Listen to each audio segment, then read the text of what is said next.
All right, dear, welcome back. And we were talking about MBO, Management by Objective. और अब हमारा जो concept शुरू हो रहा है that is self efficacy.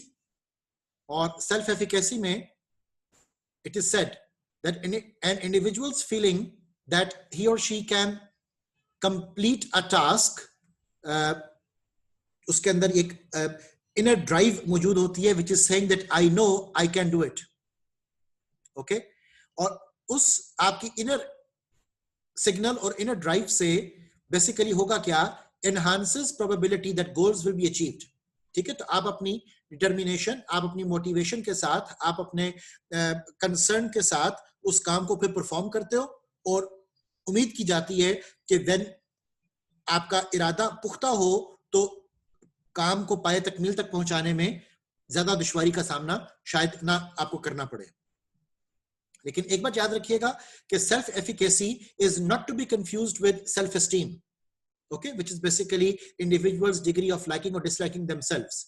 Okay, तो self efficacy और चीज है, self esteem और चीज है. अब self efficacy के concept को हम merge कर रहे हैं with the goal setting model. Okay, so how this is going to take place? It is said, हमारे पास जो starting point है कि manager sets difficult specific goal for job or task. ये हमारा पहला स्टेप था गोल सेटिंग का और एमबीओ का कि एक टास्क चैलेंजिंग आपको वो एलोकेट किया जा रहा है. इसके बाद इसके ऊपर क्या चीज डिपेंड कर रही होगी? Individual has confidence that given level of performance will be attend. अब यहां पर हमने वो विक्टर व्रोम का मॉडल भी हम एड अप कर सकते हैं कि अब आप एज एन इंडिविजुअल इस बात का यकीन रखते हो कि जो भी टास्क आपको एलोकेट किया गया which is difficult, which is specific, उस टास्क को आप एक गिवन लेवल ऑफ परफॉर्मेंस तक पहुंचा सकोगे and you know that you can do it. So अब यहां पर आपका इन्वॉल्व हो गया concept of self efficacy. Individual sets higher personal self set goal for their performance. अब इंडिविजुअल उस मैनेजर के टास्क को देखता हुआ अपने लिए कुछ गोल सेट करता है, अपने इरादे बनाता है, अपना एक कॉन्टेक्स्ट डेवलप करता है जिसमें उसने उस गोल को अचीव करना है. अब इंडिविजुअल का सेट करदा गोल और उसकी कैफियत जो कि वो जानता है कि वो ये काम कर सकता है, ये दोनों चीजें मिलकर किस नतीजे पर पहुंचती हैं? Individual has higher level of job और टास्क परफॉर्मेंस. के इंडिविजुअल अपनी डिटर्मिनेशन से, अपनी इंटेंशन से, अपने इरादे से, अपनी कोशिश से फिर वो हायर लेवल अचीव कर लेता है.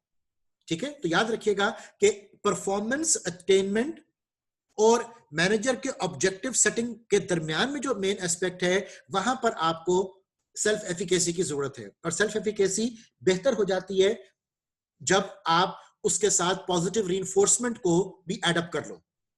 ठीक है, आप जब लोगों को एनकरेज करो, you tell them that they can do it. ठीक है, तो उससे उनके अंदर एक कैफियत पैदा होनी शुरू हो जाती है, एक इरादा पैदा होना शुरू हो जाता है जिससे कि वाकई वो फिर उस काम को करने के लिए मुकम्मल बाजी वो लगा देंगे. अब basically there are 4 ways of increasing self efficacy. ठीक है, इसमें ये बंडोरा का मॉडल जो है सबसे पॉपुलर है. सो वो 4 वेज जो हैं they are enactive mastery, vicarious modelling, verbal persuasion and arousal. इनको हम one by one define कर लेते हैं. When you talk about enactive mastery, it means enactive mastery experiences, also known as performance accomplishments, are psychological states through which a learner organizes his or her own set of beliefs regarding ability from a variety of sources. ठीक है, ये आपका psychological state है जिससे कि आप अपने beliefs को, अपने यकीन को पुख्ता कर लेते हो कि you have the ability that you can do it. उसके बाद आ गया vicarious modelling. It means a person during which a process during which students can gain self confidence while watching others successfully performing activity about which they are apprehensive. जब वो किसी को वो काम करता देख लेते हैं कि somebody is doing it, तो वो उनके अंदर भी एक इरादा पैदा होता है कि they can also do it. Okay? वो एक इसके ऊपर बड़ा मजे का कोटेशन है कि a man can do what a man has done. Okay, तो एक इंसान वो काम कर सकता है जो किसी और इंसान ने किया हुआ हो. Okay, so a process during which students or employees can gain self-confidence while watching others successfully performing activity about which they are apprehensive कि उनकी कोई reservations है तो वो reservations वो overcome कर सकते हैं through observation. Students or employees can picture themselves performing that same way. तो वो भी उस काम को फिर करने के लिए एक confidence अपने अंदर feel वो करते हैं. The third aspect जिससे कि self efficacy create होती है, that is verbal persuasion. And by the way, ये vicarious modeling ही है जिसके तहत हम expression use करते हैं role model. कि जब तक leader as a role model हमारे सामने ना आए तो फॉलोअर के लिए डिफिकल्ट हो जाएगा कि वो इस बात का अंदाजा कर सके कि इस काम को मैंने कैसे परफॉर्म करना है. सो वर्बल परसुएशन में it is form of influence that can shift an individuals self efficacy. It is defined as when people are led through suggestion into believing they can cope successfully with what has overwhelmed them in the past. Okay, आपने अब अगर कभी किसी अखाड़े के अंदर किसी wrestling के दौरान देखा हो कि जो कोच है वो अपने प्लेयर को बहुत ज्यादा मोटिवेट करता है वर्बली, ठीक है. सो उस वर्बल परसुएशन से एक कोच का टीम के मैदान में वर्बल परसुएशन, कहीं पर भी अगर आप वर्बल परसुएशन को लेकर आते हो तो उससे एक एनकरेजमेंट, उससे एक एनर्जी वो मिलती है जिससे कि एक शख्स जो है वो उस काम को करने के लिए अपने अंदर अननोन पावर्स वो फील करता है, ठीक है. इसी तरह arousal, people who have a high sense of efficacy are likely to view their state of affective arousal as an energising facilitator of performance. कि जिसके तहत आप अपने इरादे को, आप अपने मकसद को वो क्लियर कर पाते हो और आपके जहन में एक पूरी पिक्चर डिजाइन हो जाती है कि अब आपने उस काम को किस तरह से परफॉर्म वो करना है.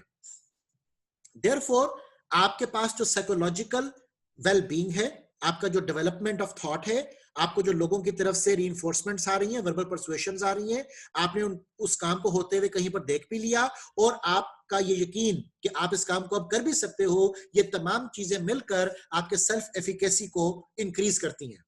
और हम एज मैनेजर्स इस कॉन्सेप्ट को क्यों देख रहे हैं? Because typically and technically speaking हमने एम्प्लॉइज से परफॉर्मेंस हासिल करनी है.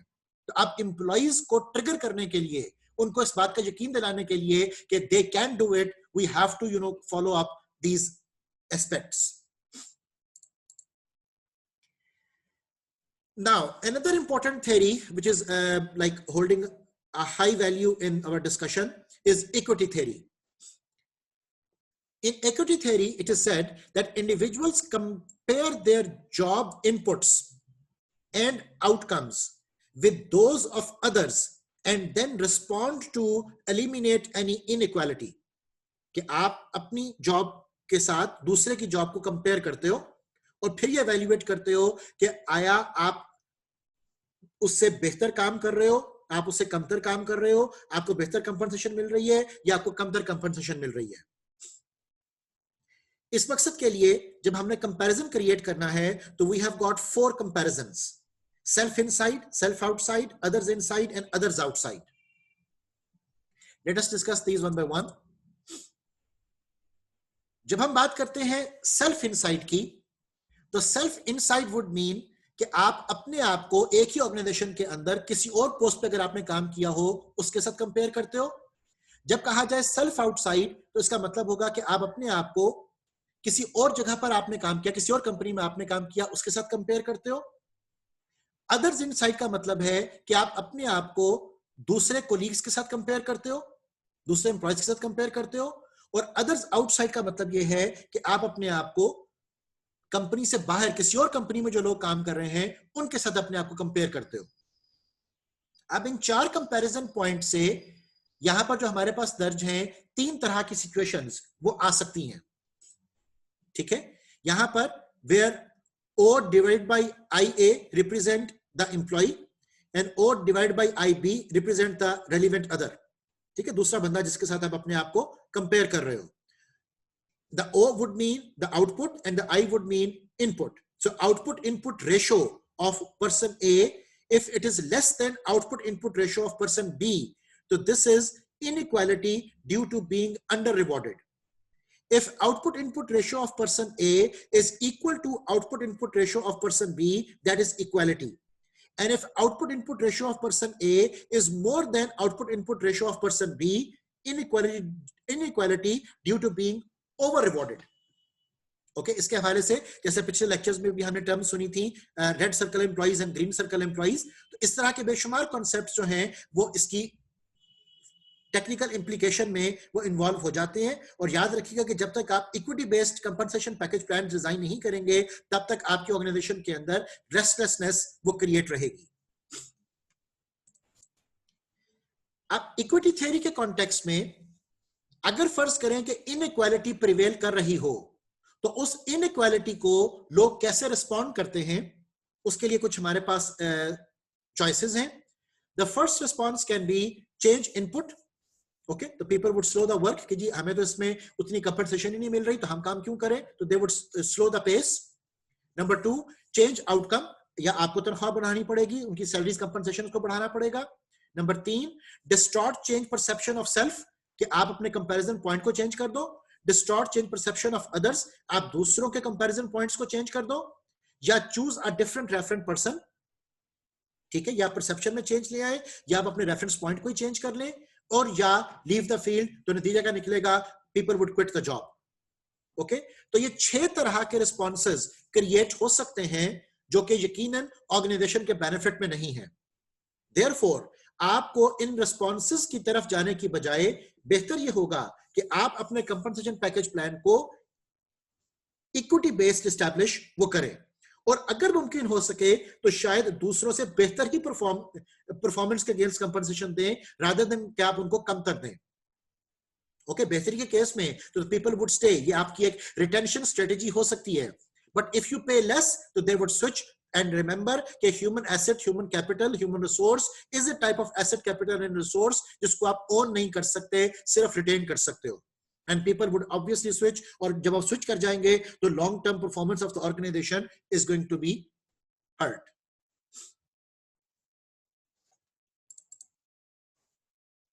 Now there are certain propositions relating to inequity. The first proposition is that over rewarded hourly employees produce more than equitably rewarded employees.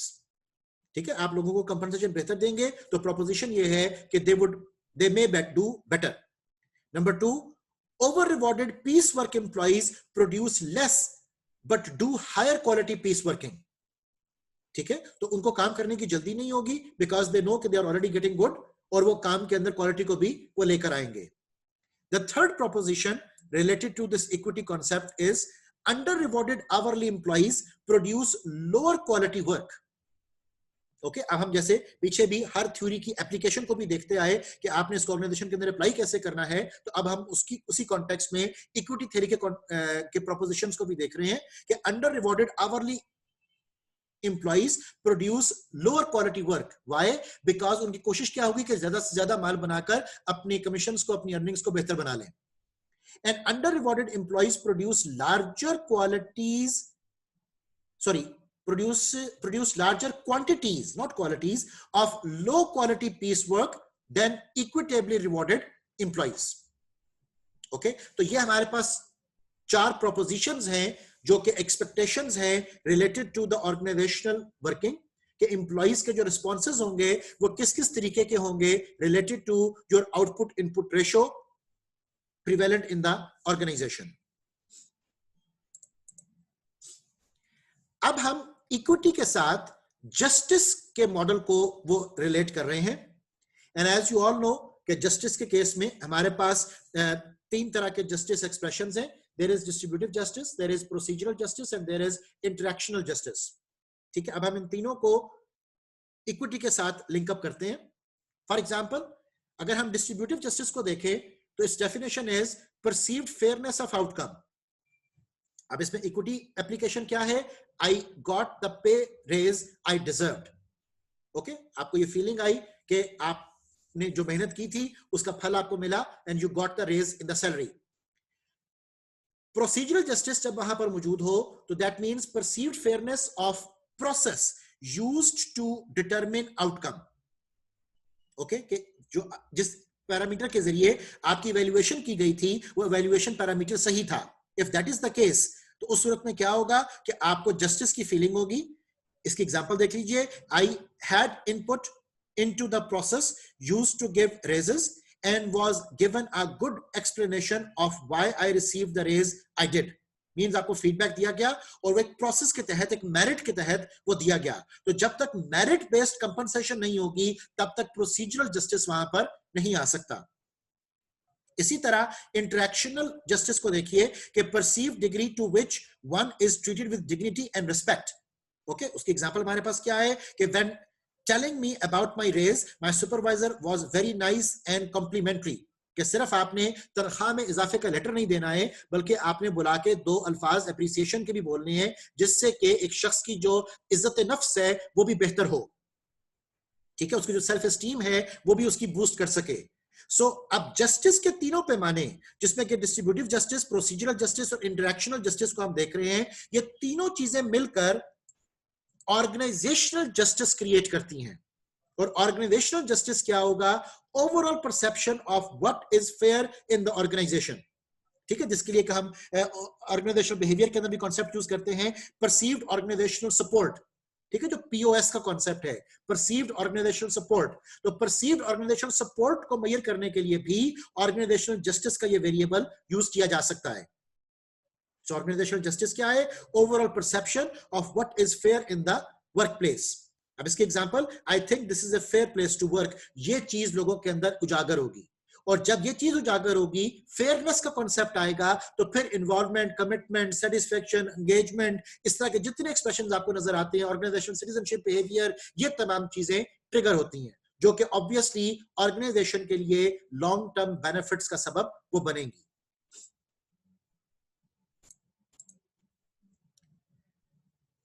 So, if we just cover the 3 types of justice again to clarify our concepts, distributive justice का मतलब क्या है?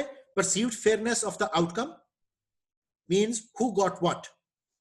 Procedural justice, the perceived fairness of the process used to determine the outcome, कि आपका कोई merit था, आपका कोई पैमाना था जिसके तहत लोगों को कंपनसेट किया गया, तो how was, who gets what decided. Okay, or interactional justice, the degree to which one is treated with dignity and respect. So was I treated well? ये concept आपके अंदर create होता है. So justice याद रखिएगा कि equity के साथ साथ justice को भी maintain करना वो आपके लिए जरूरी है. The next concept we are looking at is talking about theory X and theory Y. When we talk about theory X, managers see workers as having little ambition, disliking work, and avoiding responsibility. And when we talk about theory Y, managers see workers as self-directed, कि वो motivated हैं, enjoying work, उनकी involvement भी है उसमें, doing work for its own sake, and accepting responsibility. Okay, तो हमें ये concept भी ध्यान में रखना पड़ेगा कि it is not always the concept कि जिसमें the people would be avoiding work. There are instances कि जब आप उनके personality के मुताबिक आप उनके काम में association develop कर पाओ, तो obviously the people would like the work, people would be encouraged to do the work, they would be self-directed, and they would be accepting the responsibility. So obviously हमने जब justice को apply करना है, तो justice उस वक्त होगा जब friends and family are not your priorities. Okay, तो you have to see कि आप distributive justice भी करो, procedural justice भी करो, और लोगों के साथ respect के साथ भी treat वो करो. So उस justice के करने से भी जो theory Y का concept है कि the people would be encouraged, the people would be motivated to perform the task. Another theory we have in the same sequence is cognitive evaluation theory. The cognitive evaluation theory would say that providing an extrinsic reward for behavior that has been previously only intrinsically rewarding tends to decrease the overall level of motivation. ठीक है? For example, एक manager है जो अपने employees को बहुत ज्यादा motivate करता है, एनकरेज करता है, बूस्ट करता है, वो छोड़ जाता है a manager, the next manager comes, और वो लोगों को एनकरेज नहीं करता बल्कि लोगों की तनख्वाह में कुछ इजाफा कर देता है, तो the people who used to have the praise, the people who used to have the appreciation and the encouragement would be demotivated. Okay, इस एग्जांपल डेफिनेशन को फिर देखिए। Providing an extrinsic reward means increase in salary for behavior that had been previously only intrinsically rewarding। ठीक है, उनको self fulfilment, self engagement उनको उस काम में मिल रही थी, tends to decrease the overall level of motivation। तो याद रखें कि एक्सट्रिंसिक सोर्स आपकी इंट्रिंसिक मोटिवेशन की रिप्लेसमेंट नहीं हो सकती। Okay, so the theory may only be relevant to jobs that are neither extremely dull nor extremely interesting। तो जो मॉडरेट लेवल जॉब्स है उनके लिए हम इस थ्योरी की एप्लीकेशन को विजुअलाइज करते हैं कि वहां पर जब आप इंट्रिंसिक रिवॉर्ड को एक्सट्रिंसिक से रिप्लेस करने की कोशिश करोगे तो the people would not be motivated. इसका मतलब हमें इस सेंस में भी मिला कि इंट्रिंसिक जो ट्रिगर्स हैं many a times they are much more stronger than intrinsic compensation and benefits। तो यहां पर आपका ऑथर जो एक हिंट हमें दे रहा है कि for this theory think about how fun it is to read in the summer, but once reading is assigned to you for a grade you don't want to do it. ठीक है, अपनी मर्जी अपनी चाहत से आप चाहे 10 नॉवल पढ़ लें, लेकिन अगर आपको कहा जाए कि इन नॉवल में आपका पेपर होगा तो ऑब्वियसली जब उसके साथ एक एक्सट्रिंसिक रिवॉर्ड एसोसिएट किया जा रहा है, एक लेवल ऑफ परफॉर्मेंस और एफर्ट एसोसिएट की जा रही है, तो उसके अंदर आपका इंटरेस्ट जो है it might be reduced. So remember कि कॉग्निटिव इवैल्यूएशन थ्योरी के तहत भी हमें ये बात बहुत सेंसिटिवली सोचनी पड़ेगी कि हम जॉब्स के अंदर एक बैलेंस क्रिएट करें जिसमें कि इंट्रिंसिक एंड एक्सट्रिंसिक दोनों पर्सपेक्टिव्स को मद्देनजर वो रखा जाए।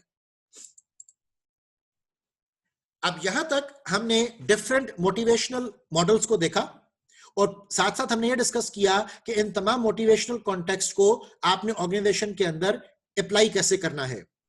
अब इसी एप्लीकेशन पर्सपेक्टिव को हम एक स्टेप आगे और लेकर चल रहे हैं कि मोटिवेशन के पर्सपेक्टिव में फ्रॉम कॉन्सेप्ट्स टू एप्लीकेशंस। अब हम कुछ एप्लीकेशनल पर्सपेक्टिव में बात करेंगे कि किस तरीके से जॉब्स की डिजाइनिंग से लेकर ऑर्गेनाइजेशनल फैसिलिटी के अंदर आप रिवॉर्ड एलोकेशन प्लान करोगे। इन चीजों को अब हम कवर करते हैं। सबसे पहला मॉडल जॉब एप्लीकेशन के पॉइंट ऑफ व्यू से याद रखिएगा and that is job design theory. और जॉब डिजाइन थ्योरी में we talk about job characteristics model जिसमें identify 5 job characteristics and their relationship to personal and work outcomes. और वो 5 characteristics क्या है? Skill variety, task identity, task significance, autonomy and feedback. इन 5 चीजों को हमने जॉब्स का पार्ट वो बनाना है। अब ये कैसे मुमकिन हो पाएगा, इसके लिए अब हम कुछ डिटेल देख लेते हैं। Job characteristic model says that jobs with skill variety, task identity, task significance, autonomy and feedback, and for which feedback of results is given, directly affect 3 psychological states of employees। अब वो 3 psychological states क्या हैं? Knowledge of results, meaningfulness of work and personal feelings of responsibility for results। ये 3 results आपको मिलते हैं, 3 psychological outcomes आपको मिलते हैं अगर इन 5 चीजों को हम जॉब्स में इनकॉर्पोरेट कर पाए। सो रिमेंबर कि जब आप जॉब डिस्क्रिप्शन बना रहे हो, जब आप उसमें KRA, KPA, KPIs को एलैबोरेट कर रहे हो, जब आप जॉब डिजाइन के तहत वर्कर एनालिसिस, टास्क एनालिसिस और एनवायरमेंट एनालिसिस वहां पर कर रहे हो, उसी के साथ साथ आपको JCM को भी वहां पर यूज करना है, इस कॉन्सेप्ट को भी। So increases in these psychological states, अब ये हमें फायदा क्या मिलेगा इसका? Increases in these psychological states result in increased motivation, performance and job satisfaction। तो ये अब वो आउटकम्स हैं जो ऑब्वियसली ऑर्गेनाइजेशन के बेनिफिट में वो जा रहे हैं।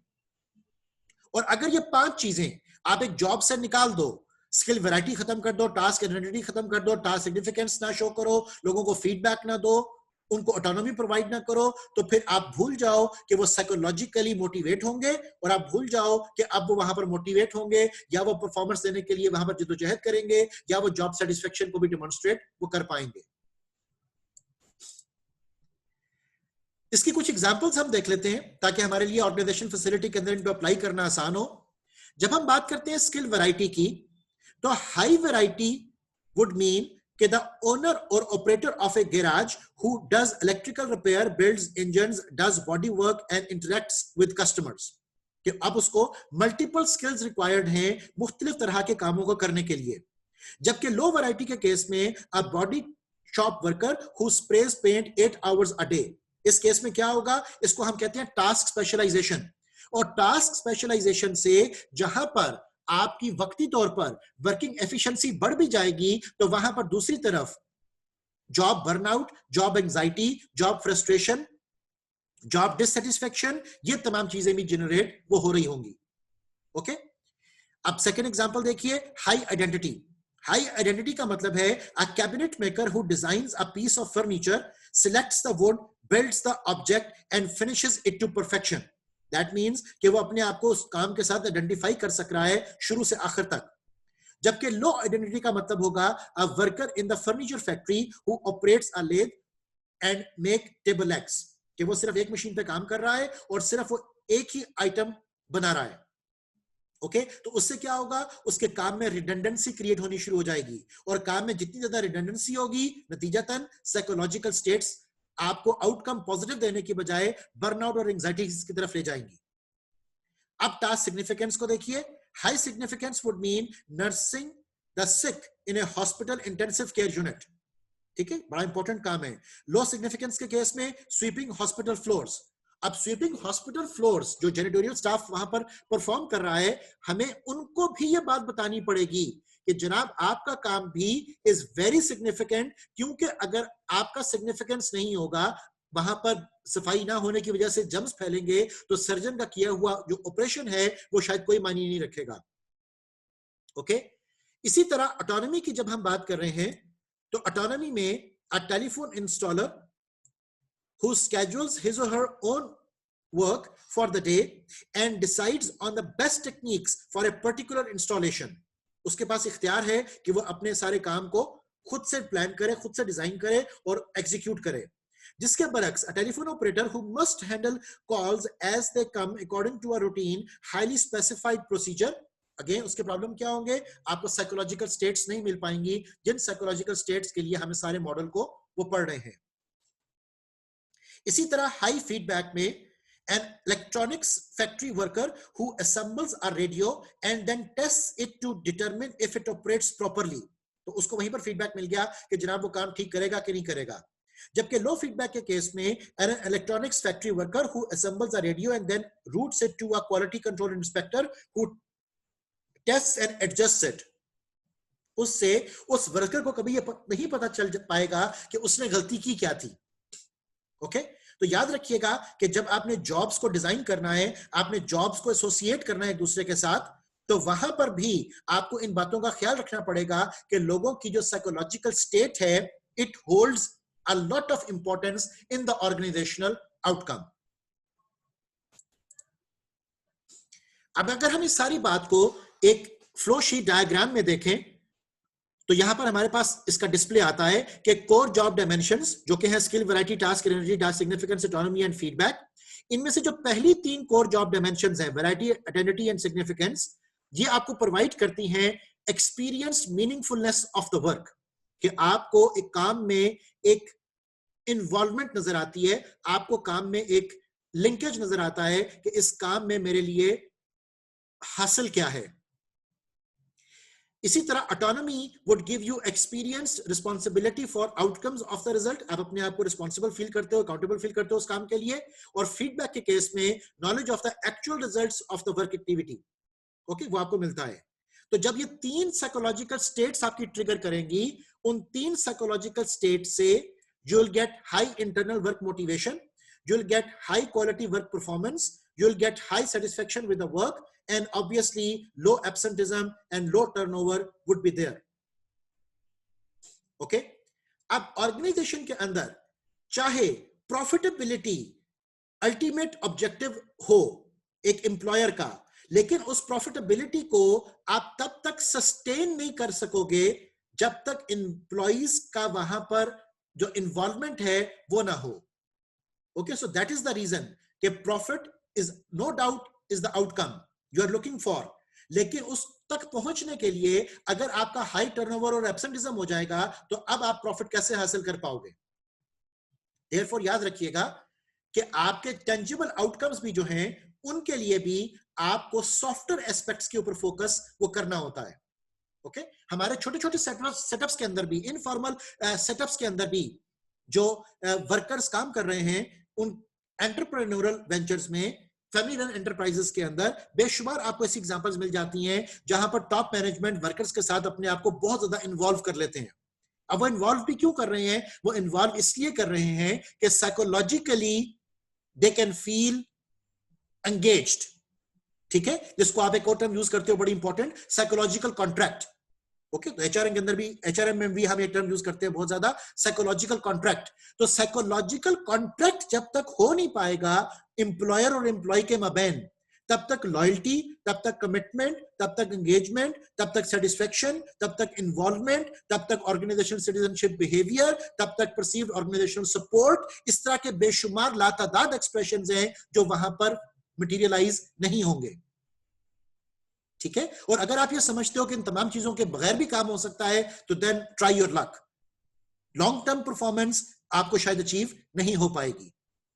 सो ये तमाम चीजें जो भी हमने पर्सनल एंड वर्क आउटकम्स की बात की, ये तमाम एम्प्लॉय ग्रोथ नीड्स हैं। ठीक है, ये एम्प्लॉय की ग्रोथ नीड है जिसके बगैर एक एम्प्लॉय फुलफिल्ड फील नहीं करता। तो जब वो फुलफिल्ड फील नहीं करेगा तो ऑब्वियसली वो वहां पर अपना ऑप्टिमम जो कंट्रीब्यूशन है वो भी नहीं दे पाएगा। अब इन पांचों एस्पेक्ट्स को जो हमने जॉब डिजाइन थ्योरी के अभी अंदर पढ़े, इनको एक दफा हम डिफाइन करके देख लेते हैं ताकि हमारे लिए फर्दर क्लैरिटी वो क्रिएट हो पाए। The degree to which a job requires a variety of different activities, how may different skills are used in a given day, week और मंथ, इसको हम कहते हैं स्किल वैरायटी।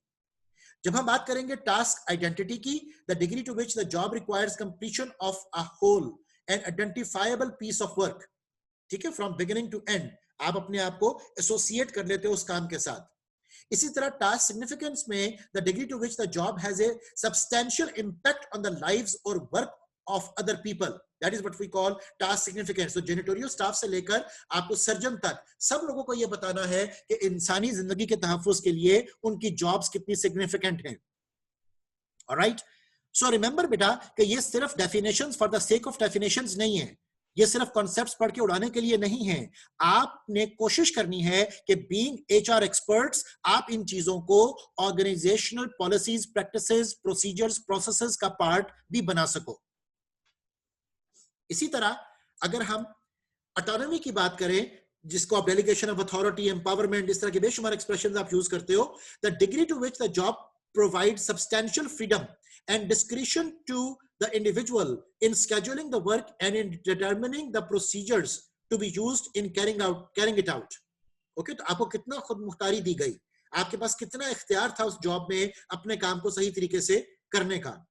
ठीक है, और एक बात याद रखिएगा कि जब आप लोगों को ऑटोनॉमी देते हो, आप एम्पावर करते हो, तो दे मेक कमिट मिस्टेक्स। ये अब इसमें रिस्क इन्वॉल्व है, दे मेक कमिट मिस्टेक्स, लेकिन याद रखें कि the thing which they learn from their mistake would be something which would be longer term में बेनिफिशियल फॉर द ऑर्गेनाइजेशन। और एम्पावर कर देने का मतलब ये हरगिज नहीं होता कि आपने कंट्रोलिंग मैकेनिज्म्स खत्म कर दिए हैं। ठीक है, तो you would always be having feedback controls, you would be always be having feed forward controls, you would always be having concurrent controls. तो अपने सिस्टम्स को इतना इंटीग्रेटेड बनाएं कि उसमें लोगों के पास चांस ऑफ एरर वो कम हो। ठीक है, और जहां तक ह्यूमन इन्वॉल्वमेंट और ह्यूमन एलिमेंट का ताल्लुक है, तो वहां पर फिर डियर आपको इन चीजों को सिस्टम की इंटीग्रिटी और सिस्टम की एफिशिएंसी के लिए इनकॉर्पोरेट वो करना पड़ेगा। इसी तरह जब हम फीडबैक की बात कर रहे हैं, तो the degree to which carrying out the work activities required by a job result in the individual obtaining direct and clear information about the effectiveness of his or her job performance. तो उसको ये पता भी तो चलना चाहिए कि how good or how bad the person is performing, ताकि आप साथ साथ वहां पर एक्शंस, करेक्टिव एक्शंस वो ले सको। और इंडिविजुअल डेवलपमेंट प्लान, जिनको आप आईडीपीज कहते हो, इंडिविजुअल डेवलपमेंट प्लान तब तक डिजाइन हो ही नहीं सकते जब तक आप फीडबैक प्रोसेसेस, प्रोसीजर्स वो मेंटेन ना करो।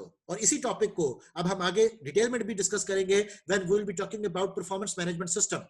कि परफॉर्मेंस मैनेजमेंट सिस्टम जो है वो सिर्फ एनुअली ऑपरेट नहीं करता, इट ऑपरेट्स 365 24/7। ओके, तो 24/7 365 आपके पास प्रोसेसेस हैं जहां से हम लोगों को feedback about their jobs, about their working, about their performance वो दे रहे हैं। अब हमारे पास एक इक्वेशन आती है which is talking about motivating potential score, MPS. और इसको कैलकुलेट करने के लिए हमारे पास जो फॉर्मूला है, that is skill variety plus task identity plus task significance divided by 3. इनका हम एवरेज ले रहे हैं और इनको मल्टीप्लाई कर रहे हैं विद ऑटोनॉमी एंड फीडबैक. अब आप यहां से भी अंदाजा लगा सकते हो कि इन पांचों फैक्टर्स में जो सबसे ज्यादा इंपॉर्टेंट फैक्टर हैं, they are autonomy and feedback, because they are having multiplier effect. जबकि हमने स्किल वैरायटी को, टास्क आइडेंटिटी को, टास्क सिग्निफिकेंस को वो एवरेज वैल्यू पे पिक किया है कि इसमें से कोई एक चीज ज्यादा भी हो सकती है, कोई एक चीज कम भी हो सकती है. So remember, people who work on jobs with high core dimensions are generally more motivated, satisfied, and productive.